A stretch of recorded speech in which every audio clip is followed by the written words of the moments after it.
Now we shall begin. You should answer the questions as you listen, because you will not hear the recording a second time. Listen carefully and answer questions 1 to 5. Good afternoon, Plainfield Community Centre. Yes, hi. I'm new in town, and I was curious about the services the community centre has to offer. We offer a variety of recreational activities. What were you interested in particular? Well, everything, I guess. Okay, let's start with kids. I have a teenage son. What activities do you have for teens? Right now, during the school year, we have tutoring sessions for children and teens in all subjects. That would be good. He needs help with algebra. We can certainly help with that. Just have him come by any Wednesday or Saturday afternoon. That's when the tutoring sessions are scheduled. Fantastic! What about sports? Do you have sports activities for teens? We have tennis lessons on Sunday mornings for teens and Sunday afternoon for adults. I don't think my son would like that, but my husband might.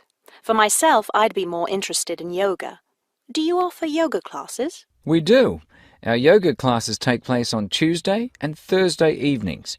We divide it up into several groups, so there's one class for younger children, one for teens, and one for adults. Really? I doubt my husband and son would be interested, but I'd like to sign up for yoga. I also like reading. Do you have any book clubs? We have one just about to start. The first meeting will be next Friday morning. It will focus on early 20th century novels. Too bad it's Friday morning. I think my son would enjoy it, but of course he's in school at that time. Well, actually, that book club is for adults only. We may start one up for teens next summer, but we have nothing for that age group right now. Oh well, I suppose he has enough to keep him busy for now. Now, what about fees? Do these classes and activities cost anything? Before you hear the rest of the conversation, you have some time to look at questions 6 to 10.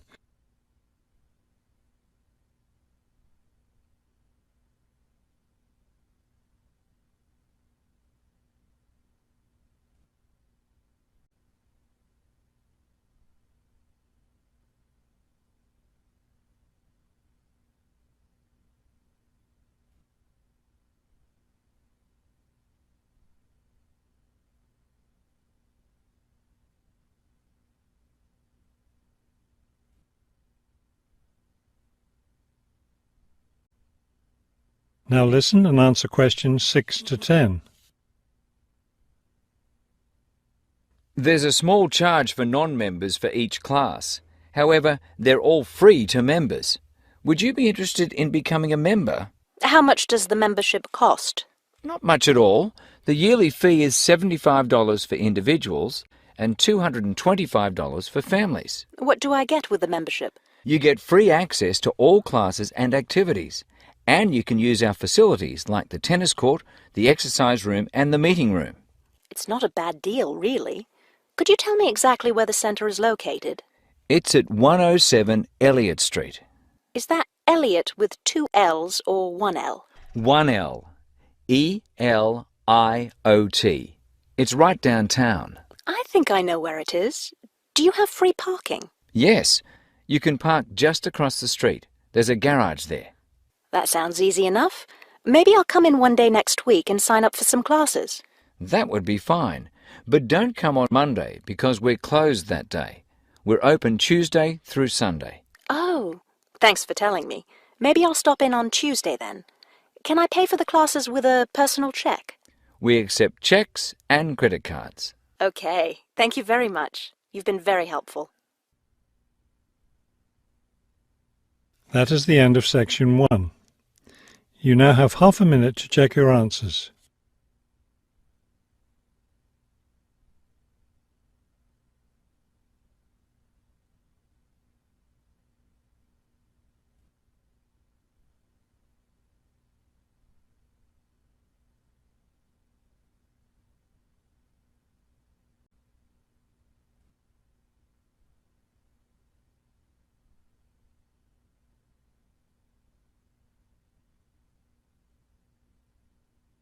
Now turn to Section 2. Section 2. You will hear a hike leader giving information about an upcoming hiking trip. First, you have some time to look at questions 11 to 15.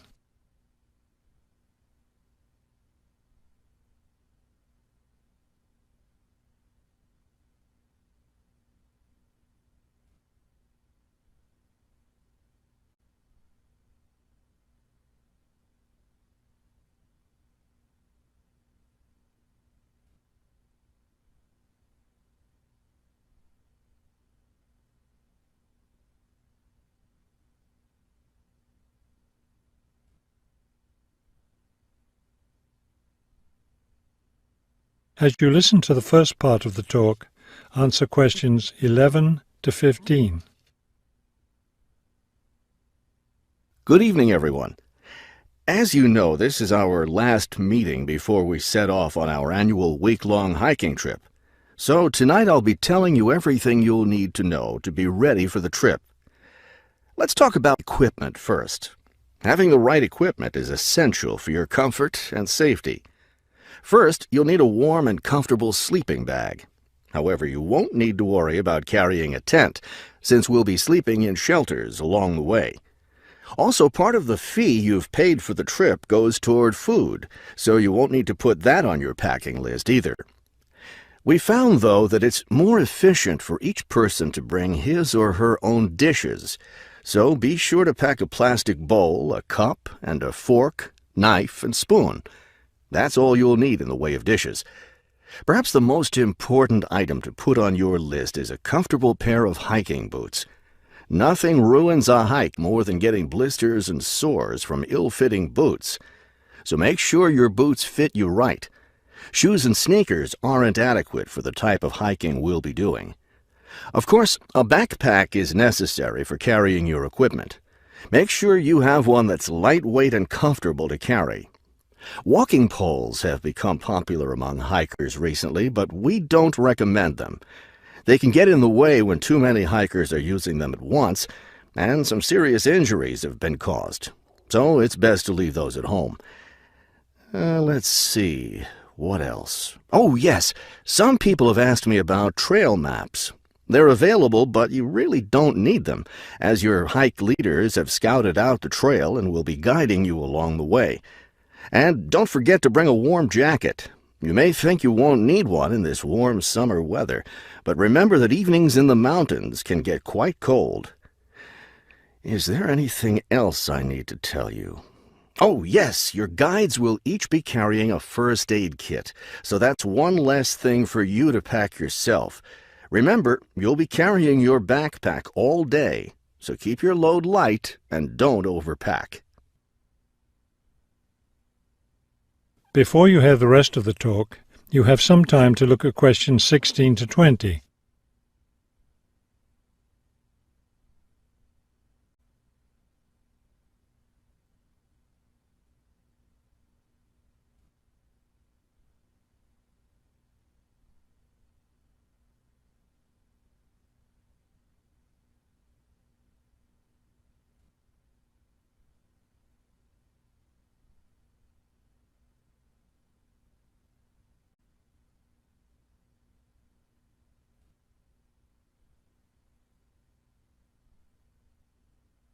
Now listen and answer questions 16 to 20.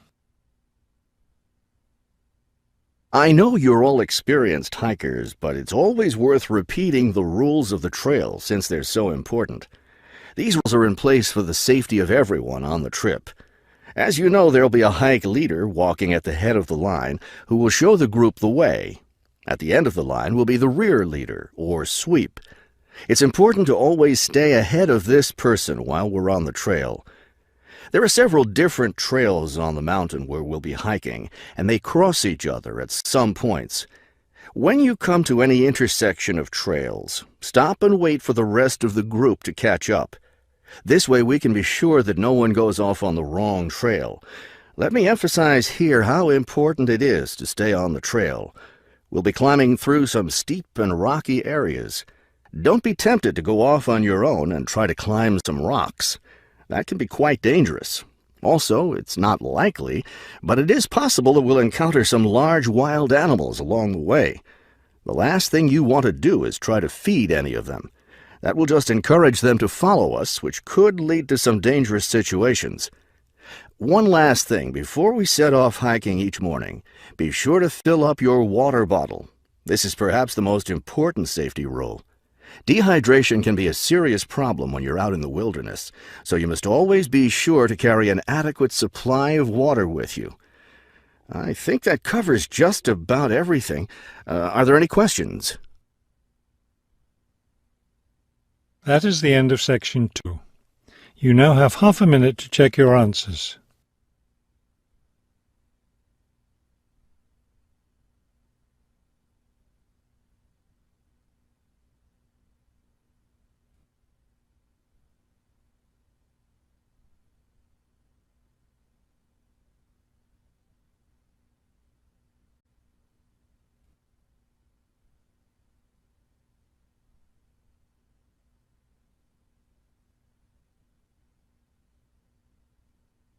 Now turn to section 3. Section 3.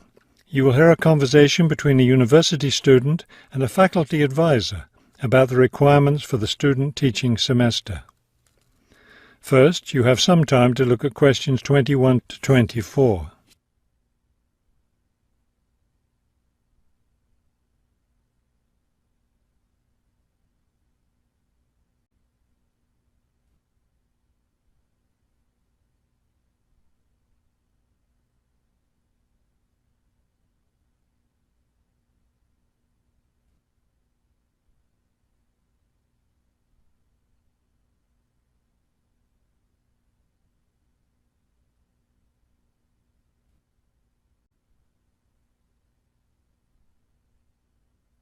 As you listen to the first part of the conversation, answer questions 21 to 24. I'd like to go over with you today some of the requirements for your student teaching, which you'll be undertaking next semester. I'm really looking forward to working in a real classroom and teaching children, but I'm nervous about it too. One of my roles is to provide you with whatever support you may require. One thing that helps me do that is to know what you're doing in the classroom, so I require all my students to keep a journal about their teaching experience. That sounds like a lot of work. Will I have to write in it every day? Yes, if you can. You'll give it to me at the end of each week. Another thing I'll want from you is a few sample lesson plans. I'll let you know ahead of time exactly how I want you to do them. Several of us from the university will be student teaching at the same school. Are we supposed to get together regularly to discuss our work?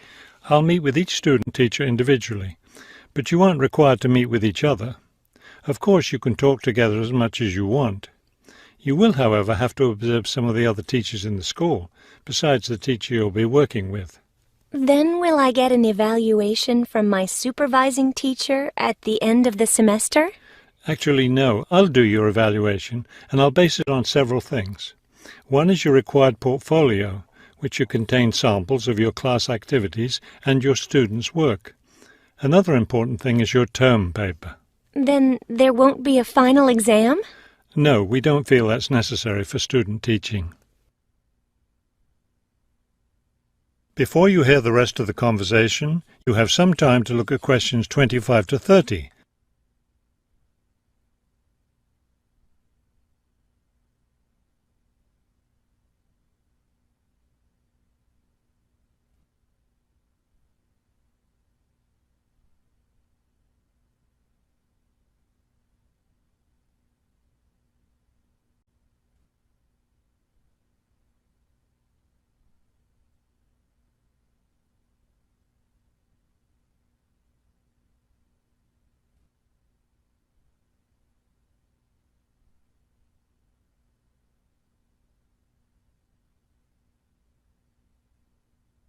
Now listen and answer questions 25 to 30.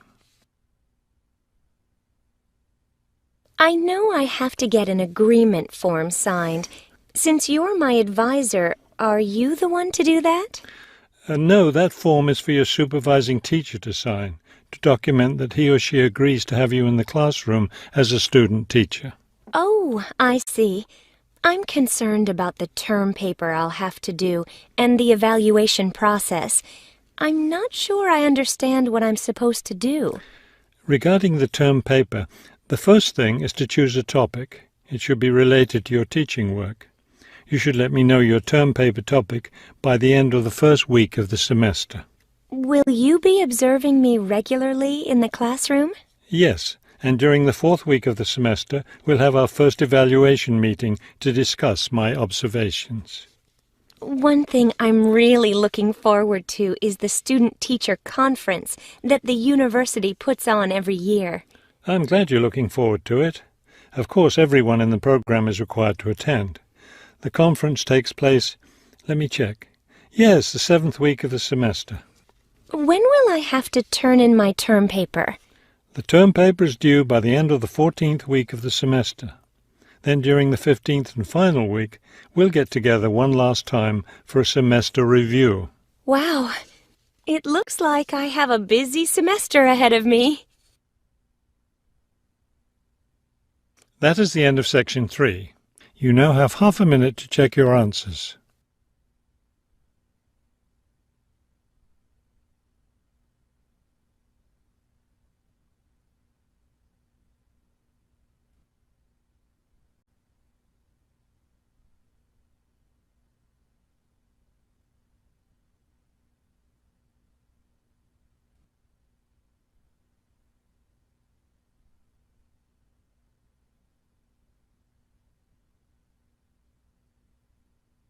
Now turn to section 4. Section 4.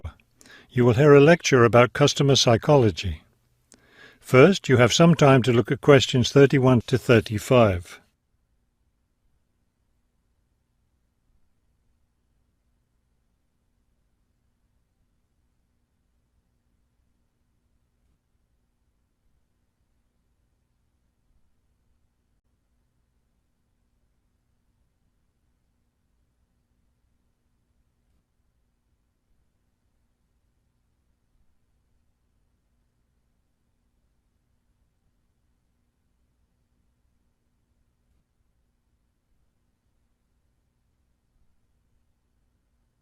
Now listen carefully and answer questions 31 to 35.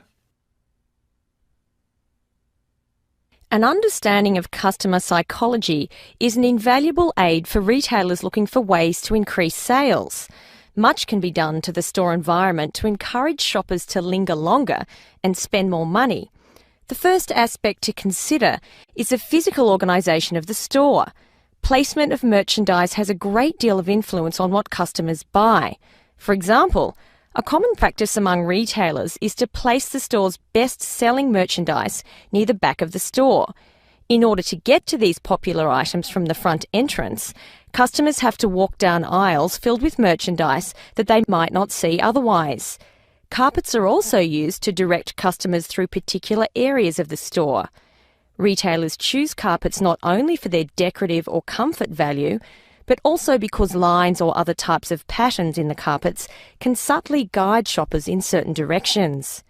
Besides encouraging shoppers to go to certain areas of the store, retailers also want to keep them in the store longer. One way to do this is to provide comfortable seating throughout the store, but not too close to the doors. This gives customers a chance to rest and then continue shopping. Retailers can do a number of things to create a pleasant atmosphere in the store, thereby encouraging more purchases. Music is commonly used, not as entertainment, but as a calming influence. It can slow the customer's pace through the store, making them spend more time shopping and consequentially making more purchases. Scents are also used in various ways.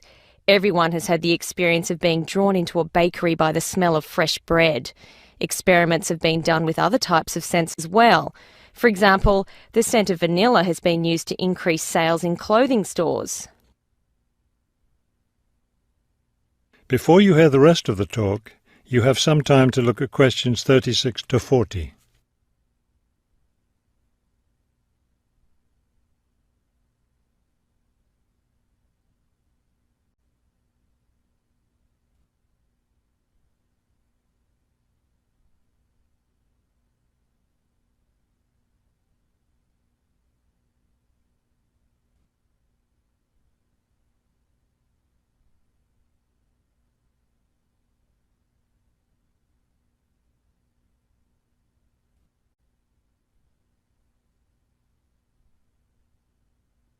Now listen carefully and answer questions 36 to 40.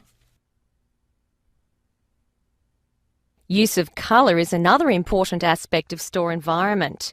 Certain colours can affect behaviour as well as mood. Light purple, for example, has been found to have an interesting effect on customer behaviour. People shopping in an environment where light purple is the predominating colour seem to spend money more than shoppers in other environments. Orange is a colour that's often used in fast food restaurants. It encourages customers to leave faster, making room for the next group of diners. Blue, on the other hand, is a calming colour. It gives customers a sense of security, so it's a good colour for any business to use. In addition to using colour to create mood and affect customer behaviour, colour can also be used to attract certain kinds of customers to a business.